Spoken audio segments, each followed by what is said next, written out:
Hey everybody, how you doing? I'll be reviewing a Bollywood movie, and I'm gonna tell you something. I always want to know. There've been good Indian movies from India. There've been bad ones, but there've been bad ones that at least there's something that you might like about it. This one has to be the worst of the worst Bollywood movie ever, in my opinion. Worst Indian movie from India in general, in my opinion. It's called Hosh, Be Awake. And what's shockingly about this movie is that I had to go to IMDb, see who's the director of this, and the guy that directed this movie happened to direct one of my favorite Indian movies from India, which is very underrated. It's called Rowdy Rani, and the director did that movie. That was the last movie that he did, and I really enjoyed that movie. So to find out that this director did this one, and this was back in 2004, um, just the whole movie is bad. The storyline is all over the place with this movie. It does not make sense. Once it gets to the ending, yeah, I'm gonna spoil it for you. Then you're gonna understand more about it. But still, it's all over the freaking place. Like any other Indian movie from India, it's 2 hours. Of course, the musical numbers, which the musical numbers in this movie was actually good, believe it or not. And Hosh Be Awake. The movie's a mixed bag. It starts off with like one of those college friends. You always have the villain in the movie, which happens goes to college where he's a real asshole, and then you have like your love story mixed in, which the guy likes the girl and they end up liking each other. There's a backstory. The villain, the guy who rides the motorcycle in the college, his father happens to be like a don, like a crime lord, pretty much. While the guy that likes the hero of the movie, his father's the lawyer, pretty much. But that part of the movie will get connected towards the end. But mainly that's their little family backstory. Anyway, the movie is very long with in the college scene with when the good friends versus the bad friends, and they're fighting in the restaurant. Um, then they have this idea, say, hey, let's go on vacation. Let's take the girls to one of their friends' bungalow where his family used to live at. And that's when we get to the horror elements. Yeah, you gotta wait like 1 hour towards this movie for the horror elements to begin. And it's just the young adults having fun.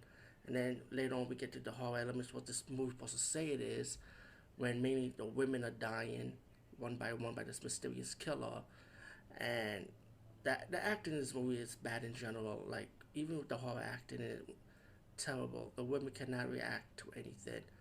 I think maybe one scene was actually good with one of the females when she went to the rooftop on her death scene. That scene was pretty good. I admit that, but this is still a bad movie.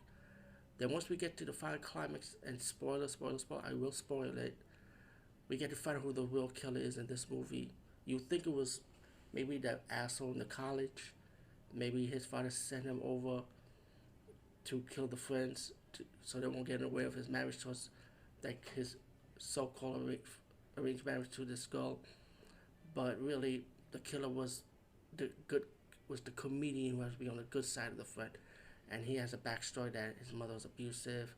He killed this guy trying to make out with his mom, kind of like the movie Pieces, for example, that Tarantino movie, and he just went crazy. When he turns night, he becomes like a homicidal killer. So you find out that silly guy happens to be the killer. Later on, though, the girl's father finally comes into the play, and then you realize that he's he wanted his daughter to die because when she turned 18, that if she dies, he gets all the money. And then later on, the father's brother, who happens to be the Don, the crime lord, wanted his son to marry the rich girl so he could get mostly a lot of the money for the family. And then the hero, his father comes to the scene, who's the lawyer trying to put a stop to it. And then you get betrayal after betrayal. You get people drop your gun, villain. Yeah, this movie is really all over the place. Trust me. And then you get the movie is just twisted. It's just twisted, and the ending it's just everything's just, oh okay. Look at the ending. This is stupid too.